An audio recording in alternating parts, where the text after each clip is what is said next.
Bonjour à toutes et à tous, je m'appelle Romain Godest et je suis ravi de vous retrouver sur ma chaîne dédiée à l'écriture de romans. Aujourd'hui, nous allons débuter une série consacrée à la création de personnages de fiction et plus particulièrement d'heroic fantasy. Selon moi, les personnages sont vraiment l'essence d'un roman.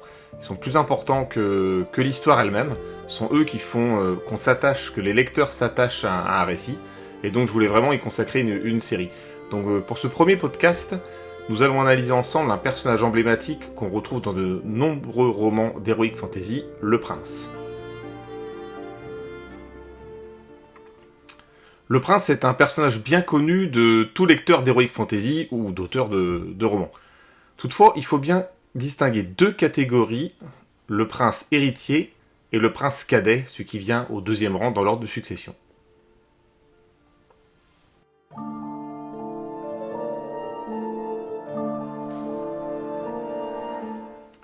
Le prince héritier a une caractéristique principale d'avoir des parents. Ça peut paraître surprenant de dire ça, mais dans les romans d'heroic fantasy, on parle très rarement des parents, surtout quand il s'agit d'un héros ou d'un personnage principal. Très souvent, on n'en parle pas. On peut admettre qu'il a des parents, un père ou une mère, mais généralement, on n'en parle pas. Et très souvent, on retrouvera un héros qui est orphelin. Cela permet une identification plus facile pour les lecteurs. Ça aussi, ça attire l'empathie, évidemment. Parce qu'un orphelin, on a toujours cette pitié, ce côté qu'il n'a pas eu la formation, on va dire, qui aurait pu être faite par les parents. Dans le cas du prince héritier, c'est tout l'inverse. Il est dans l'ombre de son père, qui est le roi. Donc, de fait, il est forcément soumis à cet écrasement, en fait, qui fait que son père va avoir l'autorité sur lui en permanence. Et c'est un rapport psychologique qui est très intéressant à développer. Sans tomber dans les complexes oedipiens, on peut vraiment amener le héros, le prince, là, qui aurait cette envie de plaire à son père, cette envie de faire aussi bien que lui, de le surpasser, ou alors, à l'inverse, d'être vraiment très différent de lui, s'il n'aime pas son père, s'il estime qu'il ne gouverne pas avec honneur, de vouloir faire beaucoup mieux que lui. Donc vraiment, la psychologie du prince héritier doit être développée en ce sens, peut être développée en ce sens, et pour amener un protagoniste vraiment intéressant et très élaboré.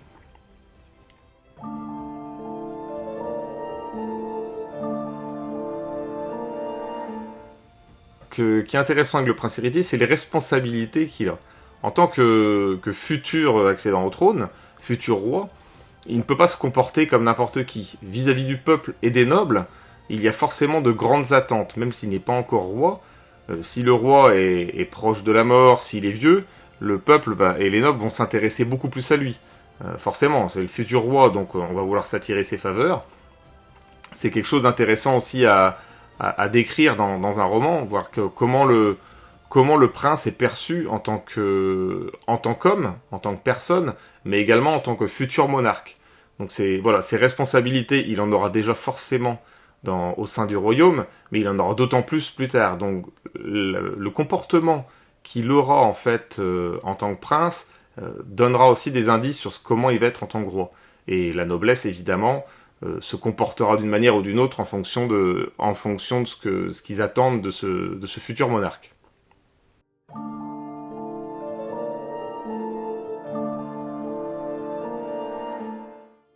Le troisième point qu'on peut développer pour un prince héritier, c'est l'émancipation impossible de sa famille. En effet, il est prince, il sera forcément roi. Enfin, prince héritier sera forcément roi. Évidemment, l'histoire en Europe a bien prouvé que parfois, certains princes décidaient de s'émanciper. C'est arrivé en Angleterre plusieurs fois en fait, avec des princes cadets ou princes héritiers, l'oncle de la reine Elisabeth d'ailleurs, avait abdiqué. Voilà, mais c'est quelque chose d'extrêmement rare. Donc généralement, cette émancipation impossible du prince on va pouvoir développer la complexité de sa psychologie.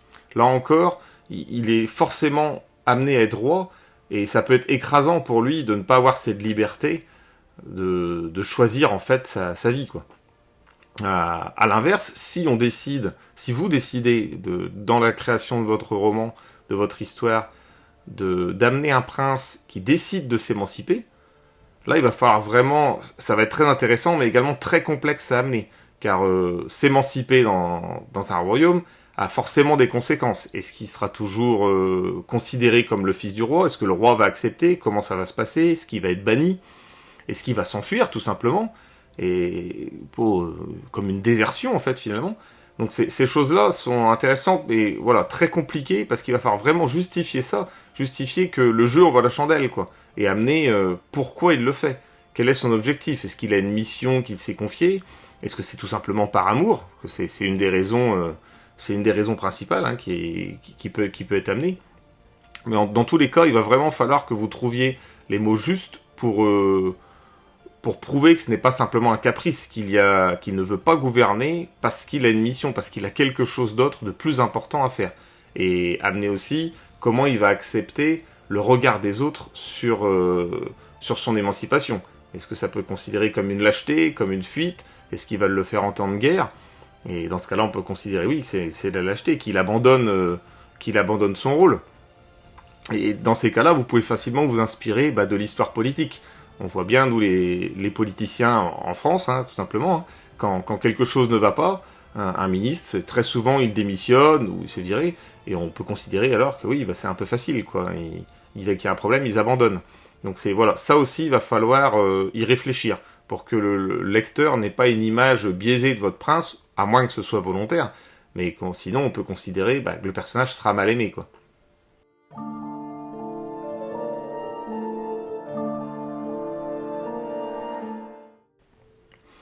Un autre point, le dernier sur le prince héritier, ce sont ses relations amicales. Ces relations amicales, en général, pour un prince, elles vont être du même ordre, c'est-à-dire que du même niveau. Dans la plupart des cas, dans la vie de tous les jours, pour nous-mêmes, hein, on est très souvent avec des amis qui sont de la même catégorie socio-professionnelle que nous.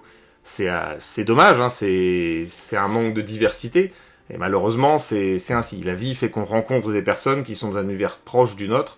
C'est très souvent comme ça qu'elles deviennent nos amis. Donc pour le prince, ça va être pareil. Il y a de grandes chances que ses amis soient des nobles. Ce sera assez rare. Donc voilà, il faut amener, est-ce que cette noblesse sera amie avec lui par intérêt ou réellement amie de jeunesse, ou est-ce qu'elles arrivent pour essayer d'obtenir quelque chose de lui. Par contre, si votre prince a un ami qui serait garçon de cuisine ou un autre, ou de basse naissance, quoi, tout simplement, il va falloir là encore justifier. Pour ne pas juste amener cette relation très différente, mettre à part. Il faut vraiment justifier pourquoi, expliquer pourquoi ils sont amis. Et comment ça se fait aussi que le roi tolère la présence d'une personne de basse naissance aux côtés de son fils qui sera le futur héritier. Donc là aussi, il faudra amener ça de façon intelligente pour... cette relation il ne doit pas y avoir d'ascendant. À moins que ce soit vraiment volontaire, mais sinon non, il faut que ce soit en tant qu'ami d'égal à égal. Donc ce sont des choses à étudier.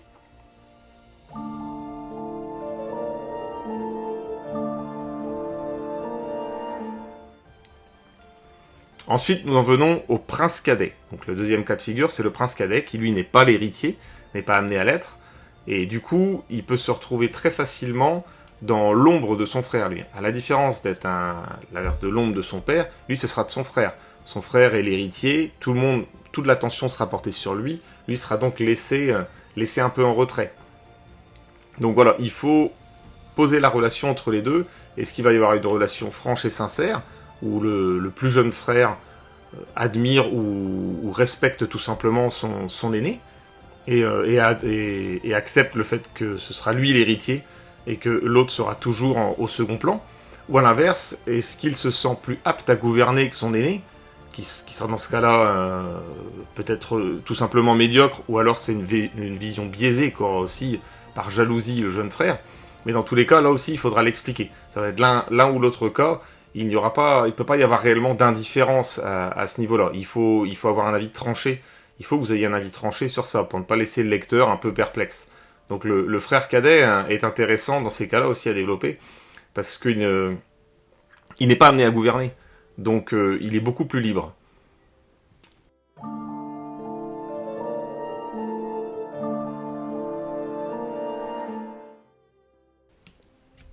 Voilà, nous en venons justement au deuxième point. Ce frère cadet est libre de faire ce qu'il veut. Évidemment, faire ce qu'il veut, il reste un prince, il reste le fils du roi, mais en n'étant pas l'héritier, il n'est pas soumis aux mêmes conditions. C'est ce qu'on voit d'ailleurs aussi encore, on peut reprendre encore la famille en Angleterre, hein. C'est vrai qu'on voit bien que les deux frères ne sont pas, les deux petits-fils de la reine, n'ont pas le même train de vie, on va dire, sont vraiment très différents, parce que un est amené à accéder au trône et l'autre non. D'ailleurs, le prince Harry s'est d'ailleurs plus ou moins émancipé, on peut dire, de sa famille. Donc c'est une chose qu'il faut aussi développer. Voir le prince cadet peut faire ce qu'il veut dans une certaine mesure, et donc il y a beaucoup plus de liberté, hein. On verra très souvent, on peut amener des choses comme la reine qui sera plus souple avec le prince cadet, comme un chouchou un peu, parce qu'il n'est pas amené à gouverner.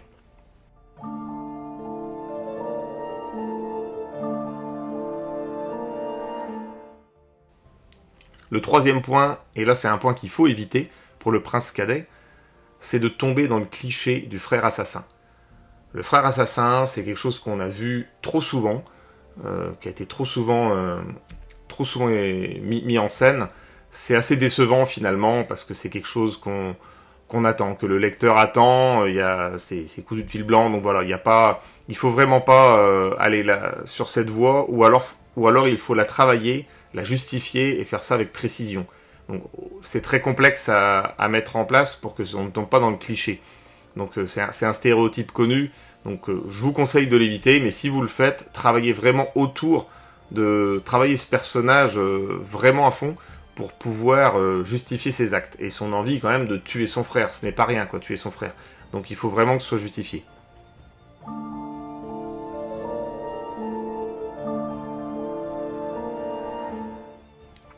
Le dernier point à voir pour le frère cadet, c'est qu'il peut être subitement amené à gouverner alors qu'il n'y est pas préparé. Là, c'est quelque chose de vraiment intéressant. Donc, on part dans le cas où le père, le roi, meurt, et le frère aîné, qui est censé hériter du trône, décide soit d'abandonner le trône, il abdique, soit il peut mourir, et dans ce cas-là, le frère cadet se retrouve à la tête du royaume. Dans ces cas-là, il faut bien avoir conscience qu'il n'y est pas préparé. Donc ses décisions seront différentes de celles de son frère, et ça va apporter des changements au sein du royaume. Ou alors, il va être complètement dépassé, et là ce serait la noblesse qui l'entoure, les conseillers, un conseil de sages, un sénat, ce que vous aurez mis en place, qui risque de prendre le dessus et profiter de cette faiblesse, quoi. Dans tous les cas, il faudra bien avoir préparé avant. Si vous décidez que le frère cadet va se retrouver à la tête du royaume, il faudra avoir préparé psychologiquement ce personnage et surtout préparer sa vision du monde pour qu'on soit tout de suite inquiet. C'est-à-dire que le lecteur, si on le prévient, s'il se rend compte que ce prince cadet va accéder au trône, ça doit déclencher chez le lecteur quelque chose d'important, peut-être une peur en se disant ça va être catastrophique, il va déclencher une guerre, ou alors le royaume court à sa perte, ou alors enfin on est sauvé. On est sauvé parce que le frère aîné était vraiment médiocre. Dans tous les cas, il faut que vous ayez travaillé en amont cette facette de votre personnage pour déclencher une émotion chez le lecteur. Voilà, dans tous les cas, il faut garder à l'esprit que de nombreux héros sont orphelins en Heroic Fantasy, et le prince, lui, c'est vraiment celui qui fait la différence, il aura toujours ses parents au-dessus de lui, le roi, donc avec une toute-puissance, on va dire, dans le royaume, et qui devra plus ou moins lui obéir. Et donc c'est une psychologie à bien développer, et c'est un levier intéressant sur lequel vous pourriez évidemment jouer. Alors voilà, je vous remercie en tout cas d'avoir suivi ce podcast sur la création de personnages d'Heroic Fantasy dédiés au prince. J'espère qu'elle vous aura été utile. Si c'est le cas, n'hésitez pas à liker la vidéo ou à vous abonner à ma chaîne. Et dites-moi également dans les commentaires si vous avez déjà créé ou envie de créer un personnage de prince dans vos récits, vraiment le mettre en scène. Et si vous avez rencontré des difficultés, on peut en parler. En attendant, je vous dis à très bientôt et écrivez bien.